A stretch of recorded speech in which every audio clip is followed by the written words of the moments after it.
तो आज हम करेंगे question number 6 exercise 8.1 class 10th का। ठीक है, इस क्वेश्चन में हमें क्या गिवन है, if angle A B are acute angle such that cos A equal to cos B then show that A equal to B. हमें एक ट्राइंगल गिवन है, हमने एक ट्राइंगल बनाई है ए बी सी, जिसमें बी क्या है, एक एंगल है और सी एंगल क्या है 90 डिग्री है। ए और बी दोनों एक्यूट एंगल हैं। हमें गिवन क्या है, हमें गिवन है कि एंगल जो सी कॉस ए है वो कॉस बी के इक्वल है। हमारा काम यहीं से शुरू होता है, cos A equal to cos B से।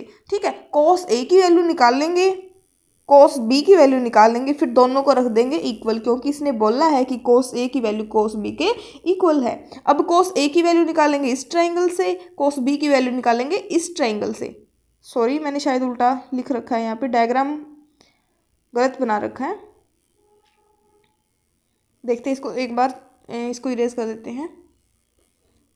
जो ये एंगल है ए वाले में दूसरा बनेगा और बी वाले में दूसरा बनेगा। देखो यहाँ पे अब अगर हम कॉस ए की वैल्यू बात कर रहे हैं तो ए एंगल यहाँ बनेगा, और इस केस में अगर बी की बात कर रहे हैं तो यहाँ बनेगा। ठीक है, कॉस का फॉर्मूला क्या होता है, बेस बाय हाइपोटेन्यूस होता है ना। कॉस होता है बेस बाय हाइपोटेन्यूस, इस केस में भी बेस बाय हाइपोटेन्यूस होगा। ठीक है, इसमें इस केस में बेस क्या होगा, इस ट्रायंगल में बेस कौन सा होगा, देखो ये 90 का एंगल है, सॉरी ये कोई एंगल जिसके ऊपर बात कर रहे हैं और ये 90 का एंगल, इन दोनों के बीच का एंगल क्या होता है, बेस। ठीक है, 90 के सामने वाली साइड होती है हाइपोटेन्यूस और थर्ड साइड क्या होती है हमारे पास, परपेंडिकुलर। सेम ऐसे ही हम क्या कर देंगे, नीचे वाले में इसकी वैल्यू निकाल देंगे। इस वाली ट्रायंगल में देखो बी एंगल की बात कर रहे हैं हम, ये एंगल है, ये 90 का एंगल है। ठीक है, तो इसके बीच वाली साइड क्या हो जाएगी, बेस, और 90 के सामने वाली साइड हो जाएगी हाइपोटेन्यूस और थर्ड साइड हो जाएगी हमारे पास परपेंडिकुलर। अब इन वैल्यू का यूज़ करके हम क्या कर देंगे, सारी की सारी वैल्यू निकाल देंगे। बी बाई एच है। ठीक है, बेस क्या है फर्स्ट वाली ट्राइंगल में, बेस है A C, A C by hypotenuse है ए बी। ठीक है, और कोस बी के केस में क्या होगा, बेस बी सी और हाइपोटेन्यूस होगा ए बी। अब काम क्या है, कोस ए को कोस बी के इक्वल रखना, तो पुट कर देंगे cos A equal to cos B. Cos A की वैल्यू है A C by A B, A C by A B, and cos B की वैल्यू, सॉरी यहाँ पे बी कर लेना, बी की वैल्यू है B C by A B.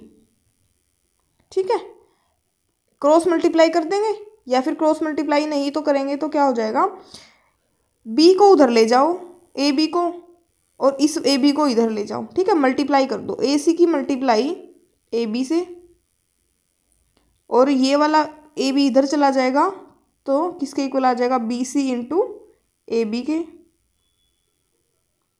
ठीक है, ए बी को ए बी से कैंसिल कर दो तो क्या आ गया, ए सी इक्वल टू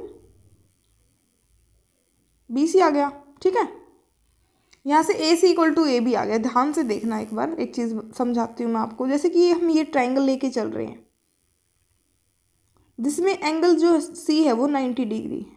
ठीक है, हमने क्या शो कर दिया कि जो ये ए और बी यहाँ पे ले लो, जो ये साइड है ए बी, ये साइड ए सी के इक्वल प्रूव करती है, यानी कि ये वाली साइड इस साइड के इक्वल है। तो हमने 6th चैप्टर में क्या किया था, या फिर हमने क्लास 9th में भी किया था, कि अपोजिट साइड्स, जो साइड्स होती हैं इक्वल, जैसे इक्वल साइड्स के अपोजिट जो एंगल होते हैं ना, इस साइड के अपोजिट ये एंगल है, तो वो एंगल क्या होते हैं, इक्वल होते हैं। ठीक है, हमारा काम था ए सी को बी सी के इक्वल दिखाना, तो अब हम लिख देंगे angle A equal to angle B. Reason क्या लिखेंगे, opposite angle of equal sides.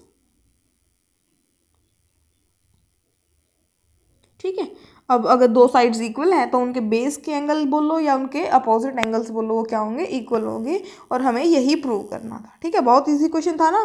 क्या क्या किया हमने इस क्वेश्चन में, सबसे पहले हमने कॉस ए की और कॉस बी की वैल्यू निकाल ली, उनको इक्वल पुट किया, वहाँ से ए सी को बी सी के इक्वल दिखाया।